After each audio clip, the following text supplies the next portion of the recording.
Chapter 1. A World of Wonders. Which is the tallest building in the world? Which is the oldest building? Which mountain is the highest? Perhaps you know the answers to these questions. Or perhaps you do not. But each of these questions has only one answer. And your answer is either right or wrong. But you can ask different questions. Which is the most beautiful building in the world? Which is the best waterfall? Which place in the world is the most wonderful? Each of us has different answers to these questions, and no one's answer is right or wrong. So, why do we ask the questions? Because the world is full of wonders, and we cannot see them all. But we want to learn about them, because perhaps one day we will see some of them. And because we like to know that they are still there.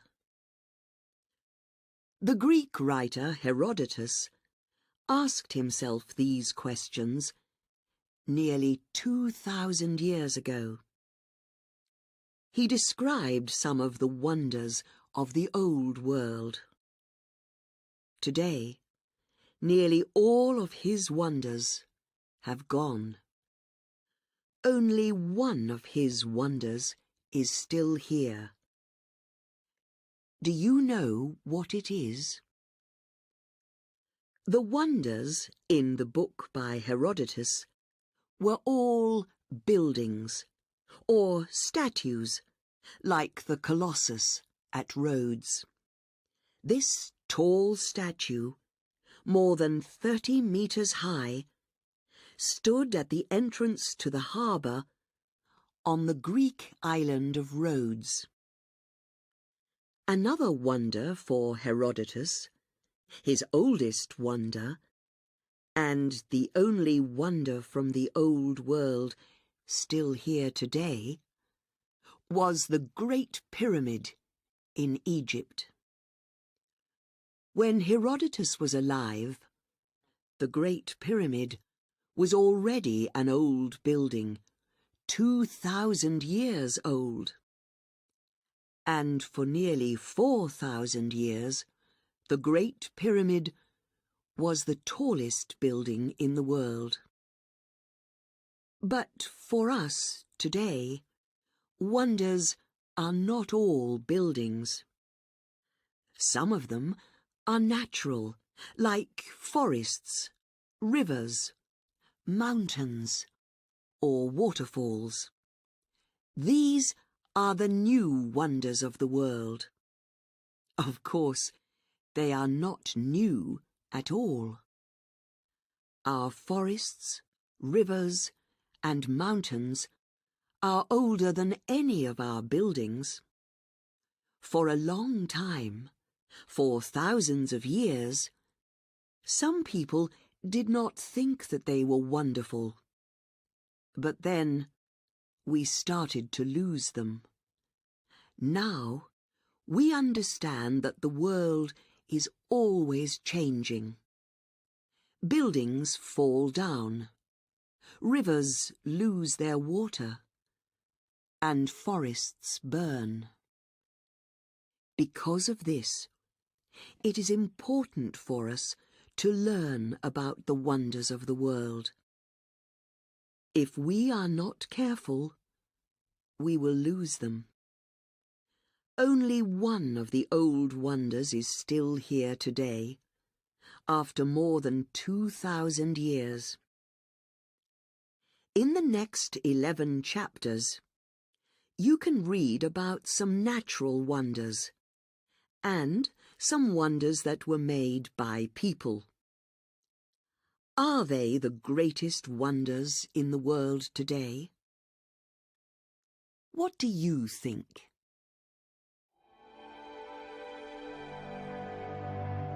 Chapter 2. Petra, City of Pink Stone. You always come to Petra from the east, and you always come on foot, or perhaps on a camel. The road to Petra is too narrow for a car. For the last 2 kilometers, you travel through a mountain, and the road is only 5 meters across. But the walls on both sides of the road are hundreds of meters high. This is the entrance to Petra, and it is called the Siq. When you visit Petra, you walk through the Siq. And when you come to the end of the Siq, you see the most beautiful building in the world.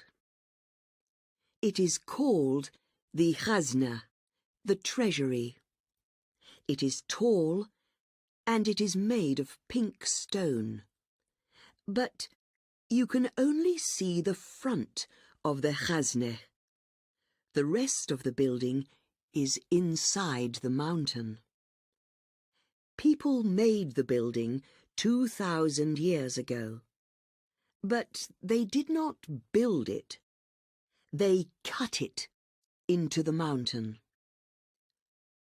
About 2,500 years ago, a group of Arab people called the Nabateans moved to South Jordan. They made their capital city at Petra, in the mountains. It was a good place for a city. First, it was a good place for a market. Petra was on the old road between Egypt and Arabia to the south, and Syria, Greece, and Rome to the north. Travellers came along this road with things to sell, like gold and spices. Second, it was a good place to defend. The mountains around Petra were stronger than any walls. And third, there was water. The Nabateans were very good builders. They made dams to hold the water, and long canals to move it around the city.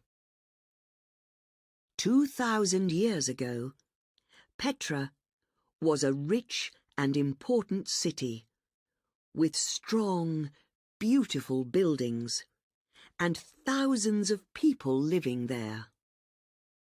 Now, no one lives there, and the city has gone. What happened? The Nabateans began to build Petra in about 400 BC, but then, in the year AD 363, there was a terrible earthquake, which destroyed much of the city. 200 years after that, in AD 551, there was another bad earthquake. People moved away from Petra, and they stopped using the road for business. They began to use ships, not camels, to carry their spices and gold. And the world forgot about Petra for more than 1,000 years. But Petra is still there. The earthquakes destroyed the buildings on the land, but they did not destroy the buildings in the mountains. Many of these beautiful buildings are tombs, places for dead bodies. They are empty now, but you can still visit more than 500 of them.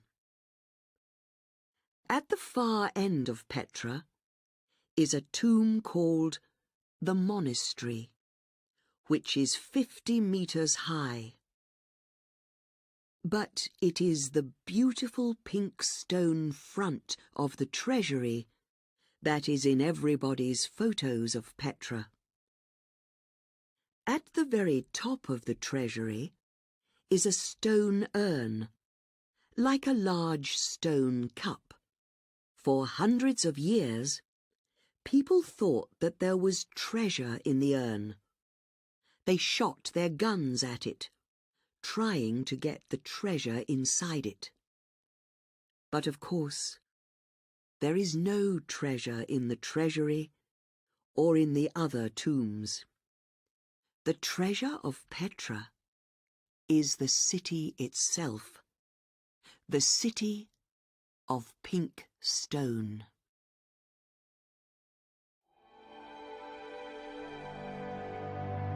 Chapter 3. The Serengeti Migration. It is a wonderful thing to see. Every year, 1.5 million wildebeest leave their home in South Serengeti and travel north. For the next 8 months, they will be away from home, always moving, travelling in a great circle.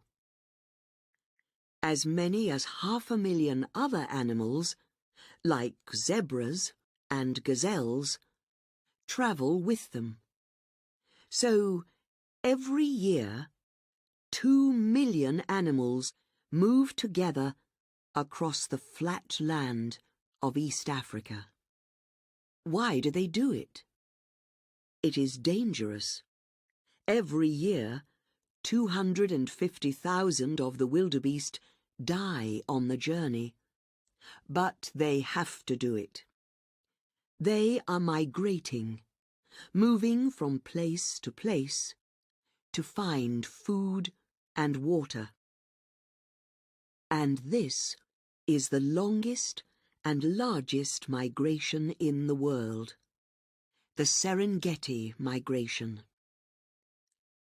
For these animals, home is in the south, in Tanzania. From December to April, they live in South Serengeti and Ngorongoro.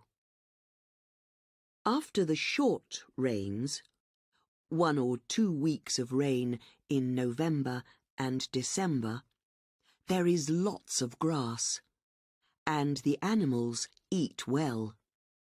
Soon, the baby animals will be born. Young zebra are born in January, and young wildebeest are born in February. All the young wildebeest, about 400,000 every year, are born during the same 3 weeks. Only a few minutes after they are born, they are on their feet and ready to run. And they need to run immediately. Hundreds of animals are waiting for them. Big cats like lions and leopards, and hyenas too. At this time of year, there is lots of food for everyone. In April, it is time to move. It is getting hot in the south, and there is not much grass or water. The long rains are beginning in the west. They usually bring a lot of water in April and May. The animals can hear the storms, and they can smell the rain. They have eaten well for months, and they are strong. The grass is growing in the west. They know that it is time to leave. In June, most of the animals are in the centre or west of the Serengeti. The long rains usually end in May, and now it is getting dry. The best water is in the north, so the animals need to move again. Now they have to cross their first big river, the Grumeti River. Often the water is not very deep, and the animals can walk across the river. They cross quickly, because they are in danger from crocodiles. They move north to Ikorongo, and there they stop and wait. This is the most dangerous place of all.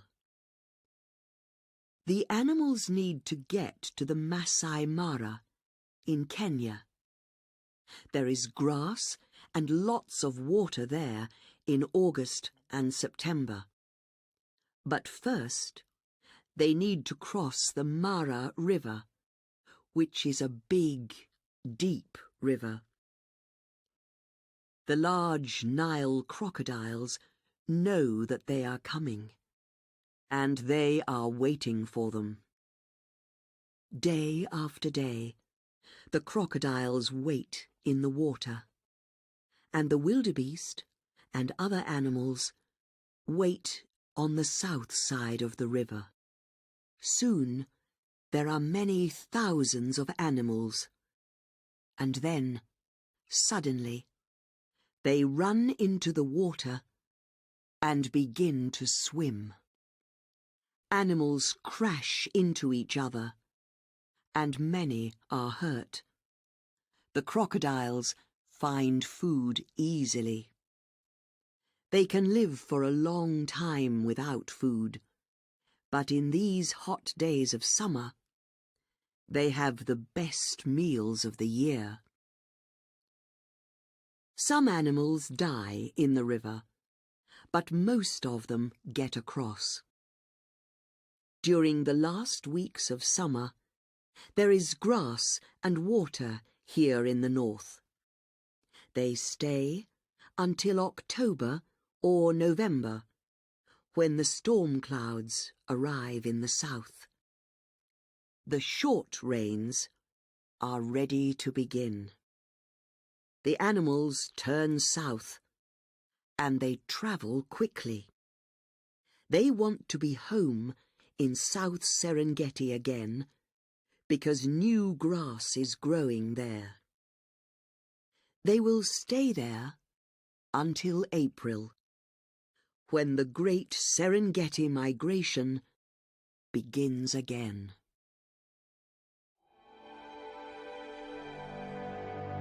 Chapter 4.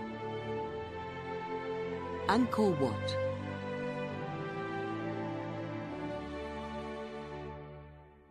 If you look at the center of the Cambodian flag, you will see a picture of a building. It is the most famous building in Cambodia, and one of the most beautiful buildings in the world. It is called Angkor Wat. The story of the city of Angkor is like the story of many old cities. A long time ago, Angkor was one of the largest cities in the world, and many people lived there. There were a lot of houses, which were made of wood, and many temples, made of stone. But the world changed, and people moved away. The houses fell down, but the temples did not fall down because they were made of stone. But the forest around the city grew quickly. Trees grew up over the temples and hid them. Only one temple, Angkor Wat, could defend itself against the forest. Angkor Wat had canals full of water around it, on all four sides, and the forest could not cross the canals. The forest destroyed many of the temples in Angkor, but it did not destroy Angkor Wat. Angkor Wat was for some time the temple and capital city of one of the old Khmer kings. From AD 802 to 1431, they were kings of the country which was later called Cambodia. We know very little about that time because there are no old Khmer books about it. The only person who described Khmer life was a Chinese traveller, Zhu Daguan, who visited Angkor in AD 1296. He wrote about the different temples and about the Khmer people and life in Angkor. But we still have the temples. We have learned a lot from them because they are full of pictures. The Khmer kings thought that they were gods, not men like other people. And because they were gods, they thought that they could never die. So the kings built large temples with pictures of their gods and of themselves. The first kings built their temples for the Hindu god Shiva.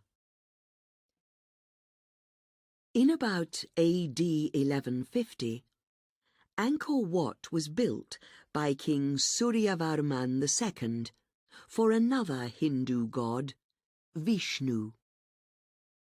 And the people who built Angkor Wat cut pictures into the stone walls of the temple. There are pictures from Hindu stories, from the Ramayana and the Mahabharata, and there are pictures of King Suryavarman and of his life in Angkor. And there are also pictures from Buddhist stories. After the death of King Suryavarman II, a later king changed Angkor Wat into a Buddhist temple. But, like all the temples in Angkor, it was built as a Hindu mountain temple.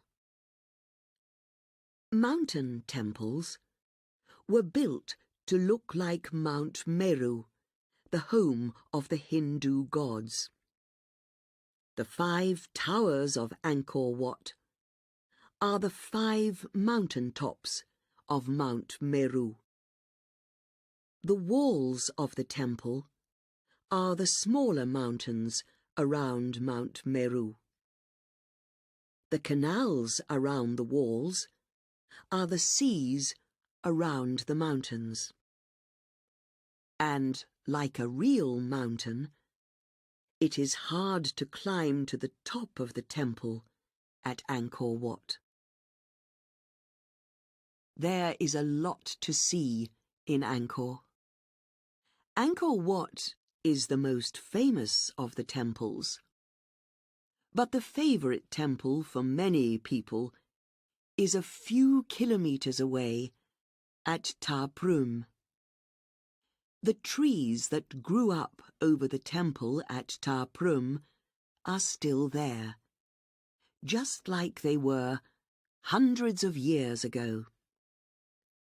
The kings of Angkor were rich and strong, but they have all died, and their temples will all fall down.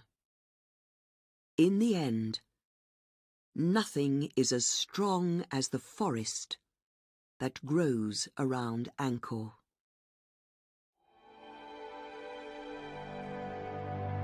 Chapter 5. The Iguazu Falls.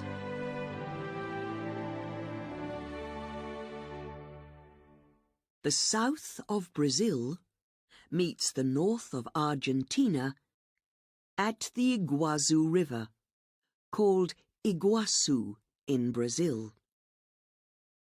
At this meeting place, the land in the north is higher than the land in the south. When the river comes to the end of the higher land, it falls off, like water that falls off the side of a table. But this table is 2.7 kilometers long, and the water falls 82 meters down its side. These waterfalls are called the Iguazu Falls. They are not the highest waterfalls in the world, but they are some of the biggest. At dry times of the year, about 500 cubic meters of water comes down the waterfalls every second. But at wet times, from November to March, there is much more water. About 6,000 cubic meters of water every second. The Iguazu Falls are not special just because they are big. They are special because they are wonderful to see. They are not one fall of water. There are 275 different falls along 2.7 kilometers of the river. The largest and most famous of the falls is called the Devil's Throat. The water comes into the Devil's Throat from 3 sides. From the top, it looks like the letter U.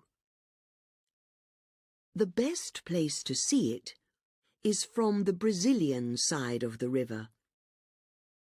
People have built a walkway, a wooden road above the river, at the mouth of the U, so you can walk near to the middle of the falls.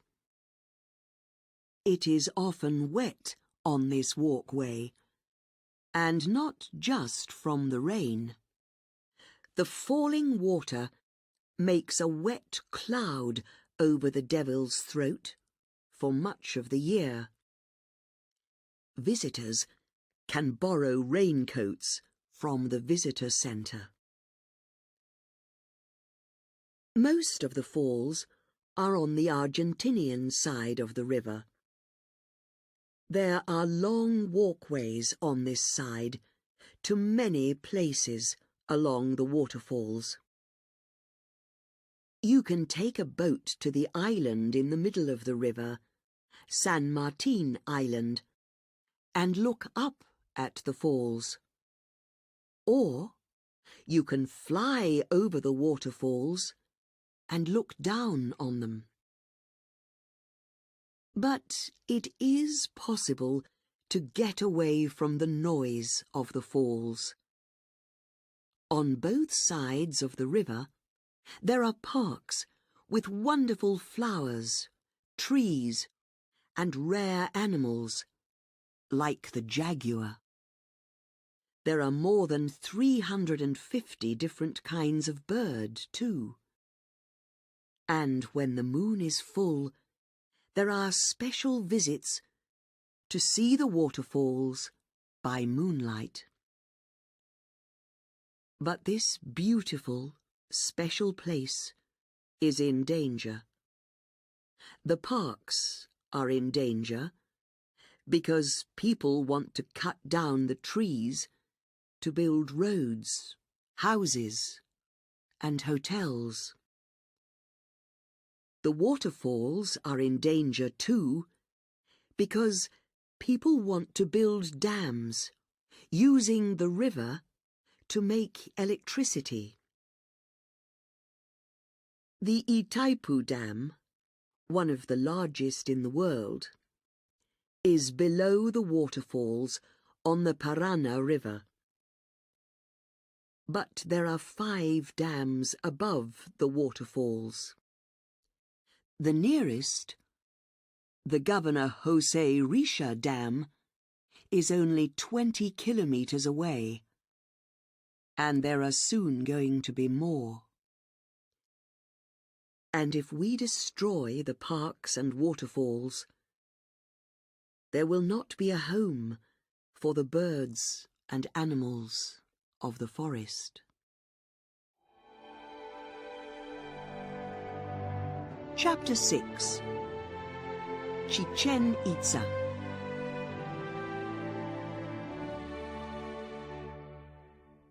There are good days to visit places, and there are bad days.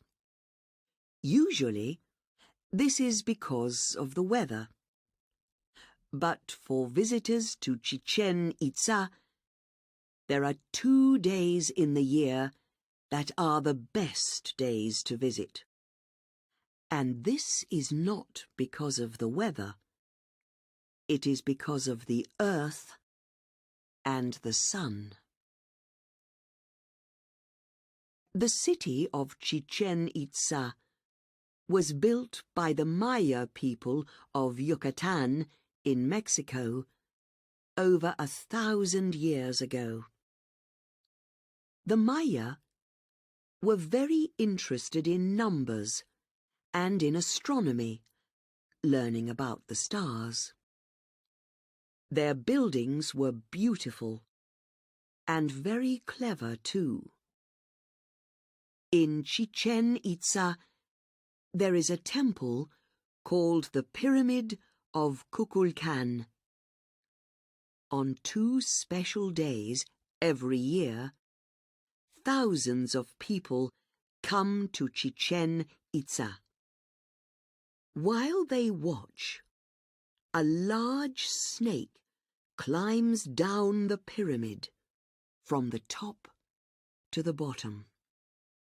Of course, it is not a real snake.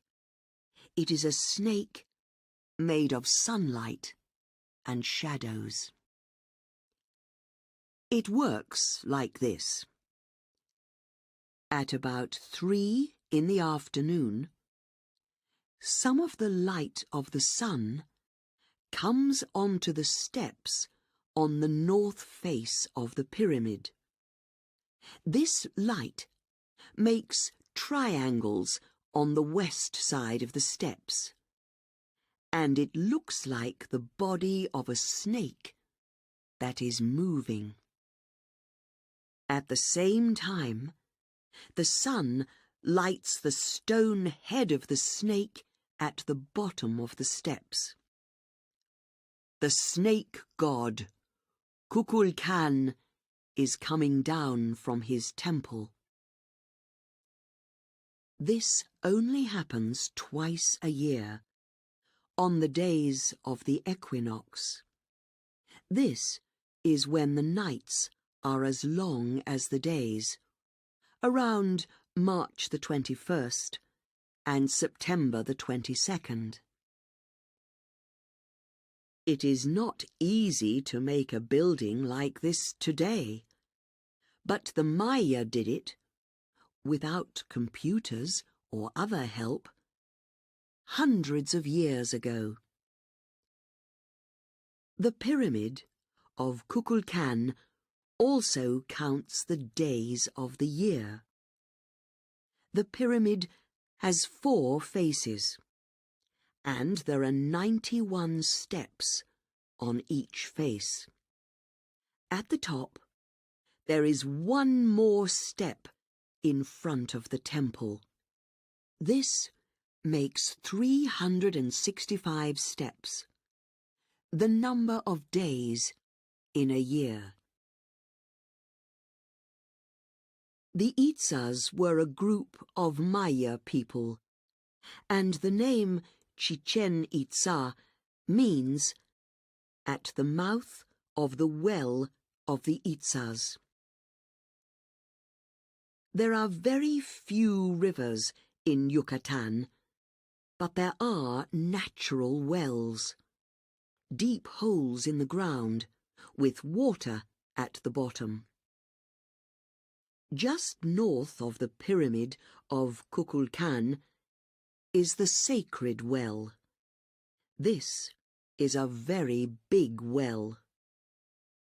It is 60 meters across, and it is 27 meters from the top of the well down to the green water. Now the water is still. But this was not always a quiet place. The Maya sacrificed people here. They killed them to please their gods. To do this, they threw men, women, and children into the well, and they died there. The Maya liked to sacrifice people, and they liked sport too. They played something like football in the great ball court at Chichen Itza. This is 166 meters long and 68 meters across, with long walls on each side that are 12 meters high. At the top of each wall, in the middle, is a stone ring with a hole in it.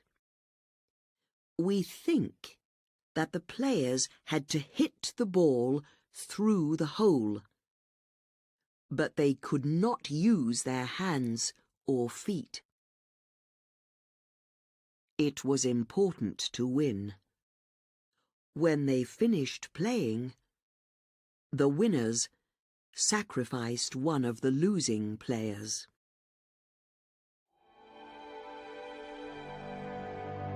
Chapter 7. The Grand Canyon.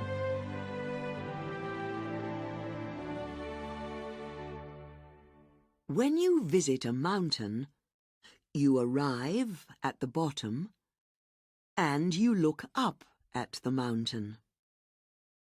But when you visit a canyon, you can often arrive at the top and look down into the earth. And when you look down into the Grand Canyon, you look down a long way. At the bottom, which in most places is about 1.2 kilometers below you, you see the Colorado River. But when you look at the tall, red sides of the canyon, you are looking at a wonderful story. The story of how the earth was made. The Spanish word Colorado means full of color. This describes the Grand Canyon very well. It is not the river that is full of color. It is the canyon itself. Its walls are made of layers of stone, some red, some yellow, and some brown or orange. Each layer of stone lies on top of the other layers, like a great sandwich. And this is how the canyon was made, just like a sandwich. But this sandwich began nearly 2 billion years ago. At that time, the world was a very different place. No animals lived on the land, and there were only a few in the sea. The land was different, too. Where North America is now, there was a large piece of land called Laurentia. Then, some new islands, made of very hard stone, pushed up out of the sea. Slowly, during about the next 200 million years, they moved across the sea. In the end, they crashed into Laurentia and stayed there. They were the first layer, the bottom layer, of the sandwich. Now, we call them the Vishnu basement rocks. There are nearly 40 different layers of rocks in the walls of the Grand Canyon. We usually describe them in 3 groups of layers: the Vishnu basement rocks, the Grand Canyon supergroup rocks, and the layered Paleozoic rocks. Paleozoic means old life. The second group, the supergroup, was even slower than the first. It took them about 700 million years to arrive, and they could not stay still. They moved around and fell over, slowly, until the next group of rocks arrived. The final group is the top layer in the sandwich, the flat layers of red, yellow, and brown rock. They did not move around. They stayed flat, and that is why they make interesting pictures. Everyone who visits the Grand Canyon takes pictures of these layers. Most of this story happened under the sea. That is where many of the layers were made. And then, about 75 million years ago, something big happened. Something pushed the land up out of the sea. It made the Rocky Mountains, and it pushed the Grand Canyon 3 kilometers up out of the sea. Of course, it was not a canyon then. It was a piece of flat land, hard and dry, like the top of a table. But the land moved a little, and a river, the Colorado River, started to move across the land and to cut very slowly down into the rock. That was about 7 million years ago. Now, the Grand Canyon is 446 kilometers long and from 6 to 29 kilometers across. And when you look at it, you are looking at the long, slow story of the Earth.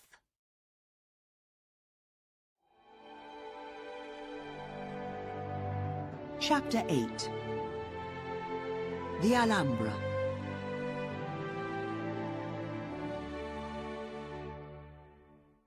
The Alhambra sits on a hill above the town of Granada, in the south of Spain. Behind this large red building up on the hill, you can see snow on the mountain tops of the Sierra Nevada. From below, from the outside, it looks good. But when you leave behind the hot, noisy streets of Granada and go inside the Alhambra, it is even better.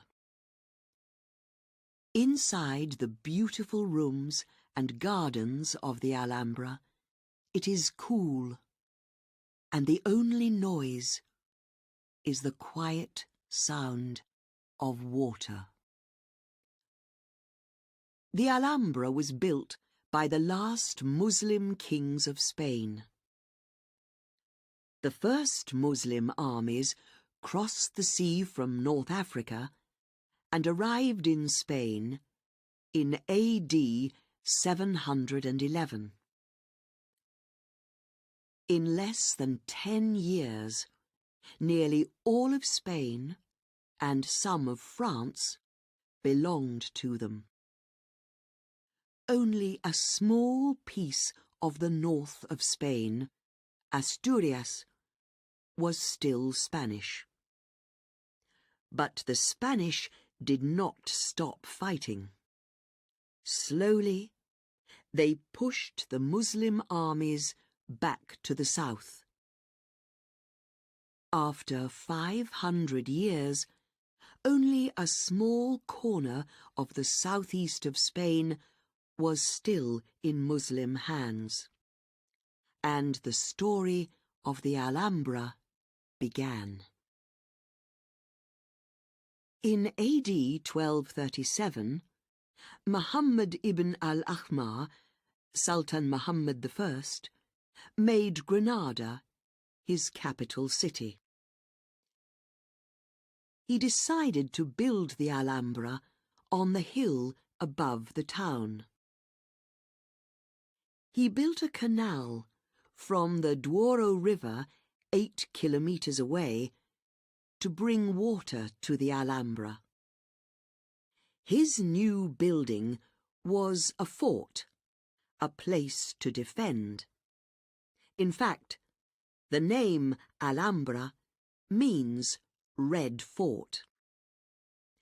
It was a good place to put a fort, because up there on the hill you can see a long way. If enemies are coming, you can see them a long time before they arrive. Muhammad ibn al-Ahmar lived here until his sudden death in 1273. But the kings who came after him changed the Alhambra. They changed it from a fort into a palace, a home for kings. And no kings lived in a more beautiful palace than the sultans of the Alhambra. At the centre of the palace is the famous Court of Lions. This is an outside room full of sunlight and shadow. At the centre of the court, in the sunlight, is a fountain with stone lions around it. Long, narrow canals take water across the floor to and from the fountain. Around the sides of the court are more than 100 thin columns of stone. You can walk in the shadow of the columns and listen to the water that falls from the fountain. And you can think of the words that are on the fountain, words of the writer Ibn Zamrak. Water and white stone look the same, and we cannot know which of them is moving. The rooms and gardens of the Alhambra are places to sit and look and think. In the hall of the Abencerrajes, when you look up, you see a great white star with 8 arms. Light comes through the windows under the star. You think that the star is flying in the sky, not resting on the 4 walls of the room below it. The sultans of the Alhambra stayed in Granada for less than 200 years. They left in AD 1492. But their palace on the hill is still there, one of the greatest examples of Muslim building, one of the greatest treasures of Spain, and one of the wonders of the world.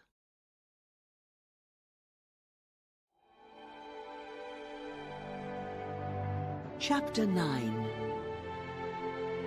The Lights of the Aurora.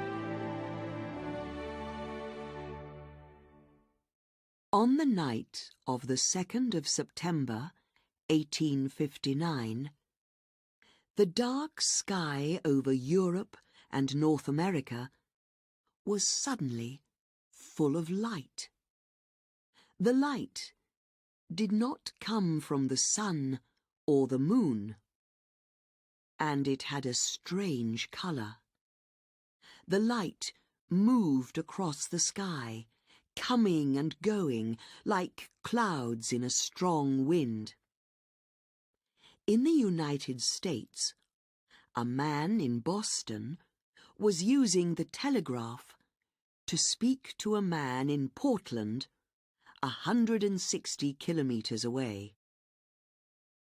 They both turned off the electricity for the telegraph, but they could still speak to each other for the next 2 hours. The electricity was coming from the light in the sky. How was this possible? And what was this light in the sky? The light is called the aurora. Usually, you can see it only at the very north of the Earth, where it is called the aurora borealis, or northern lights, or at the very south, where it is the aurora australis, or southern lights. But in 1859, something happened in the sun, a very large storm, and it moved the aurora across the middle of the Earth.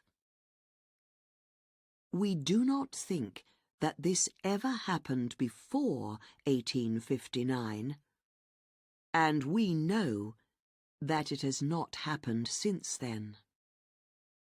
The light of the aurora does not come every night.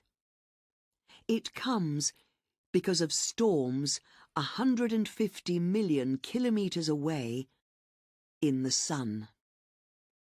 And the best times to see the light of the aurora are around the equinoxes, in March and September. Most often, the aurora is green, but it can be blue or red or any colour between. Sometimes the light is still, like the lights of a town far away. Sometimes the light moves, dancing in the sky. But why does the aurora happen? And why can we only see it at the top or bottom of the Earth? The aurora is made by something called the solar wind, wind from the sun. We cannot see this wind or touch it. It is a wind of particles that travel away from the sun all the time, at about 400 kilometers a second. Most of the particles never touch the Earth. The Earth has a kind of wall around it that defends it against these particles. This wall is called the Earth's magnetic field, and it pushes the particles away on either side. It is like water going to each side of a large stone in a river. But the Earth's magnetic field has two windows in it: the magnetic north and the magnetic south. At these places, the Earth's magnetic field turns down into the Earth, and some of the particles from the solar wind come through these magnetic windows. These solar particles crash into the particles that are already in our sky. And when this happens, we see the beautiful lines or clouds of light of the aurora. Where can you see the aurora? Alaska is a good place to see the aurora borealis, and you can also go to places like Iceland, Siberia, the north of Greenland, Norway, Sweden, and Scotland. To see the aurora australis, go to the south of Australia, Tasmania, or New Zealand. People travel thousands of kilometers to see the aurora, and they can never be sure that it will happen. But people who do see it say that they will never forget it. So, if you are ready to wait in the cold, and if you are lucky, perhaps you too will see the aurora when it dances across the sky.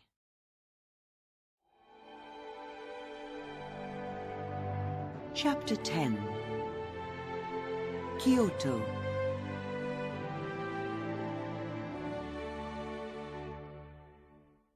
The name Kyoto means capital city, and for more than 1,000 years, from 794 until 1868, Kyoto was the capital city of Japan. For many people, it is still the most important city in the country. But Kyoto is two cities, a new one and an old one, in one place.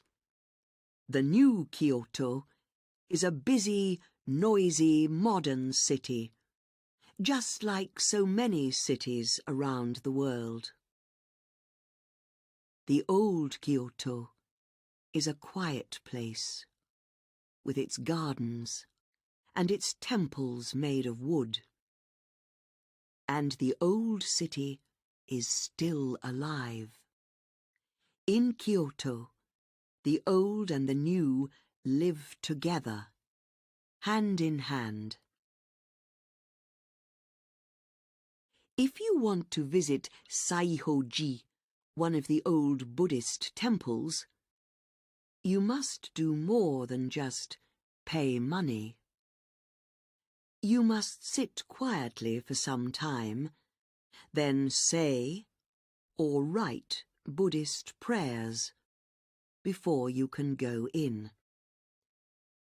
This temple has a moss garden, which was made by the famous Japanese gardener Musō Soseki in 1339. The garden is cool, green, and beautiful. In Old Kyoto, natural things are as important as things made by people, so the gardens are as important as the temples.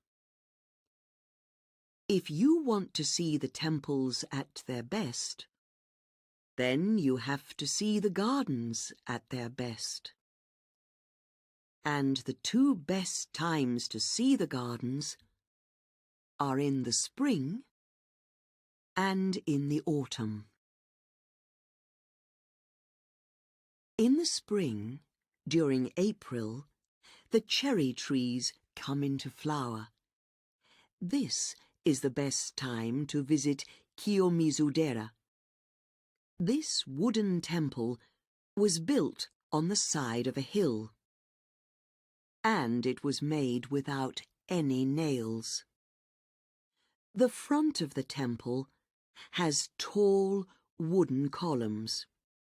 You can stand here and look at the pink and white flowers of the hundreds of cherry trees.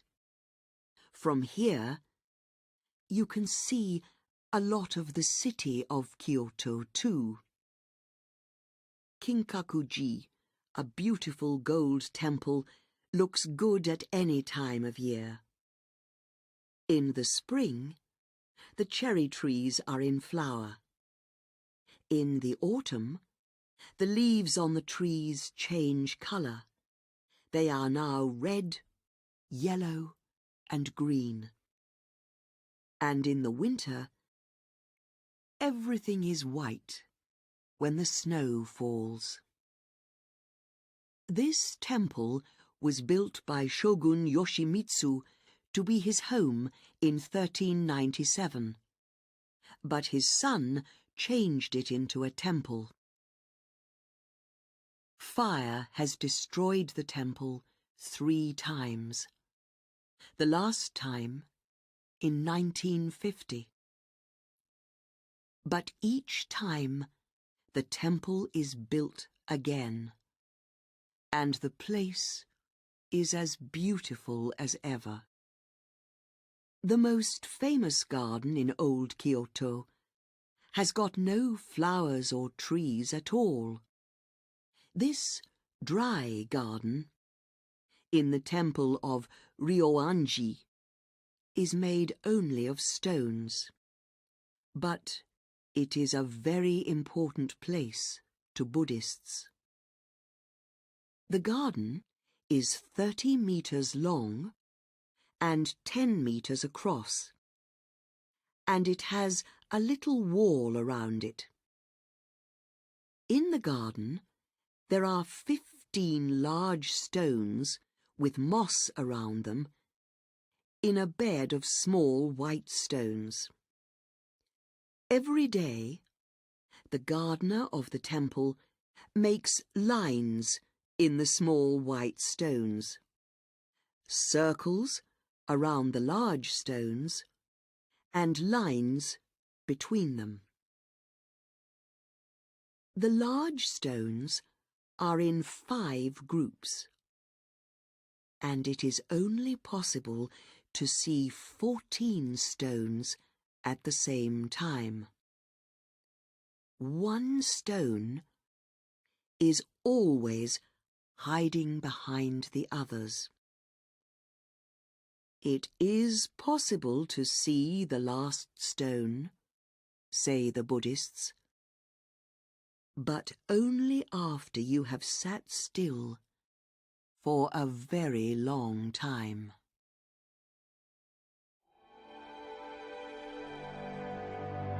Chapter 11.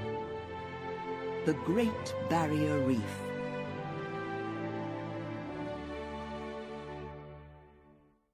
The largest living thing in the world.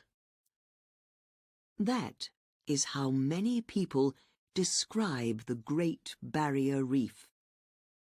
And they are right, because this living thing is more than 2,500 kilometers long, and it is alive. The reef is growing all the time because of very small sea animals called corals. Corals are unusual animals because they make the island that is their home. This island is not made of stone. It is made by the corals from calcium carbonate. Millions of corals together make an island under the water, which is called a coral reef. And the Great Barrier Reef is a long line of about 3,000 coral reefs and 900 islands near the northeast of Australia. It is home to thousands of kinds of fish and other sea animals.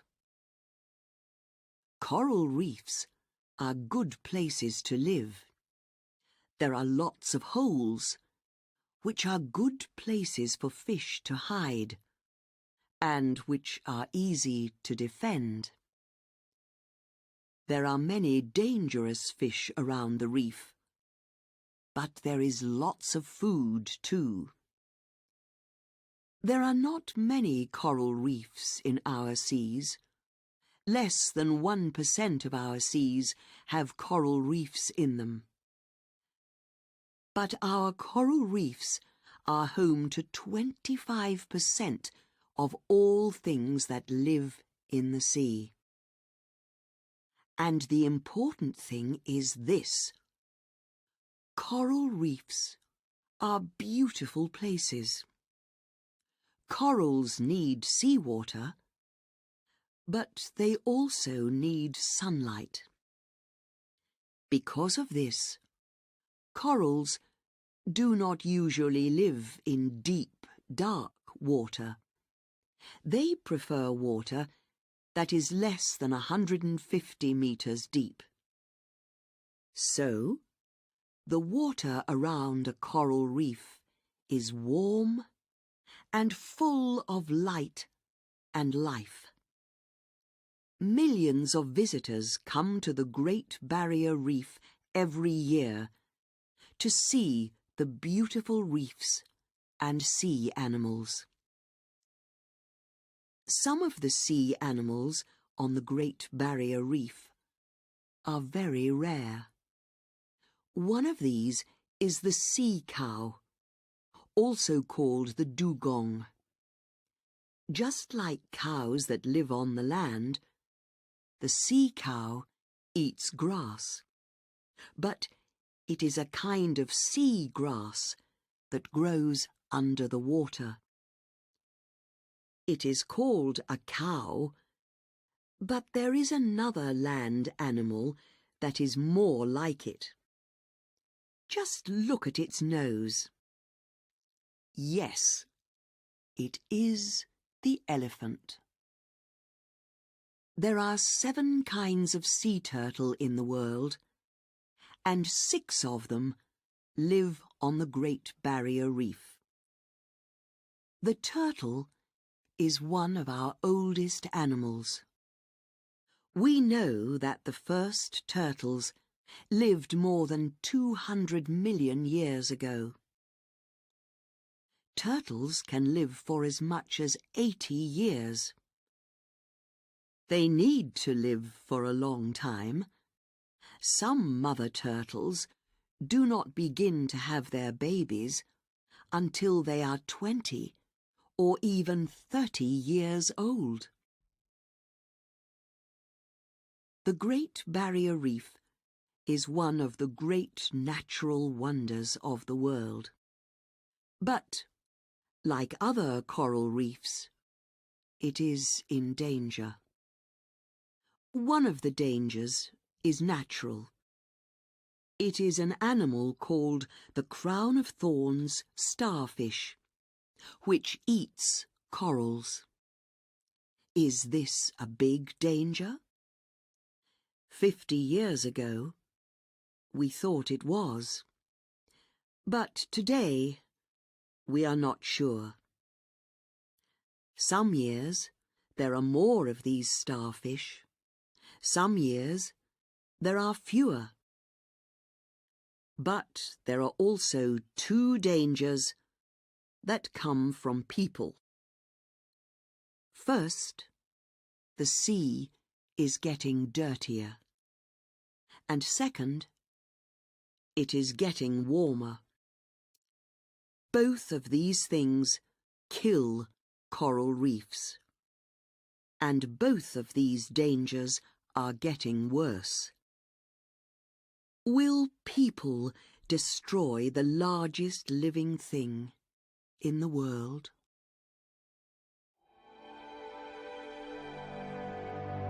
Chapter 12. Qin's Last Army.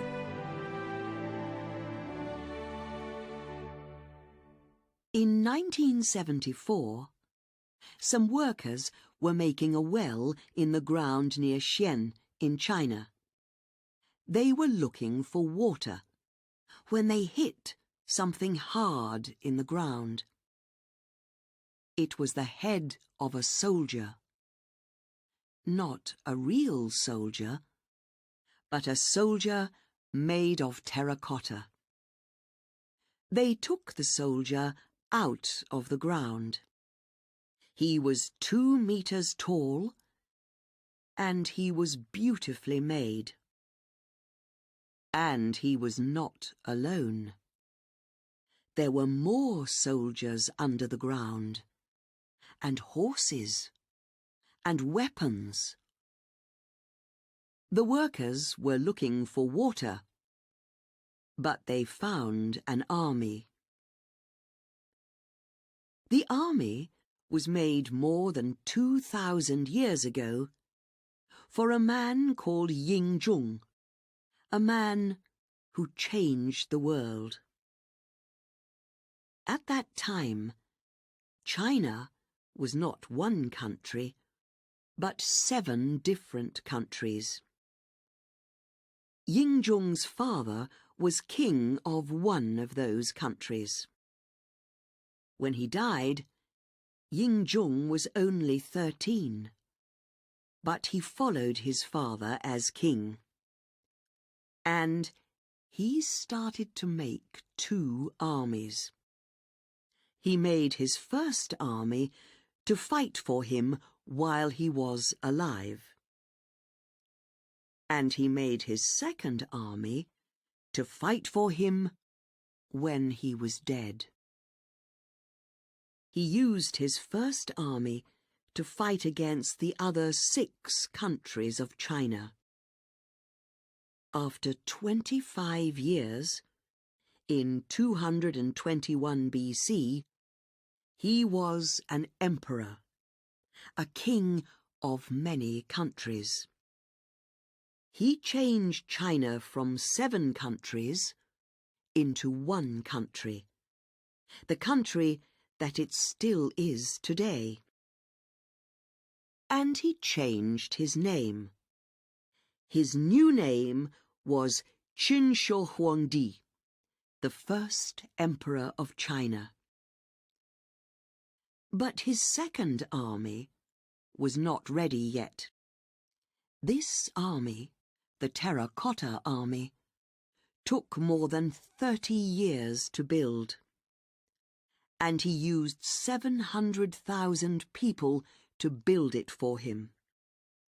They made more than 8,000 terracotta soldiers, each one with a different face, each one like a real person. And they gave each soldier real weapons to defend their emperor. They made horses for the soldiers to ride. They made people to play music for him, and dancers to dance for him, and birds to fly around his head. And when they were ready, the emperor put them all into the ground around his tomb. We know that this is true because we have found some of these things under the ground. Many of them are still under the ground. By 2010, nearly 1,900 of the soldiers were out of the ground. The rest are waiting for us to bring them out. We have found the soldiers who defend the tomb, but we have not opened the tomb itself. Not yet. There is an old story about the tomb. About 100 years after the death of the first emperor, in 210 BC, a man called Sima Qian wrote about the emperor and his tomb. He said that the tomb was as big as a city, with streets and houses, and an army to defend it. He said that the houses were made of gold and other kinds of treasure. For 2,000 years, no one thought that his words were true. But we have found the emperor's last army. What secrets are still waiting for us in his tomb?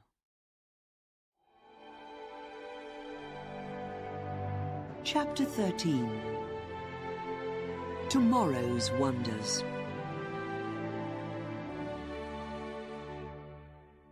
Now you have read about 11 of the world's wonders, some from millions of years ago, and some from only a few hundred years ago. Of course, there are hundreds of others, and everyone has their favourites. 100 years from now, what will the favourites be? The Millau Bridge, more than 300 metres high, in the south of France. The Palm Islands of Dubai. The statues of Easter Island. The Channel Tunnel, which goes under the sea between England and France. The Three Gorges Dam in China. Or something newer still. Nobody knows. But we do know one thing. People will never stop making new and wonderful things.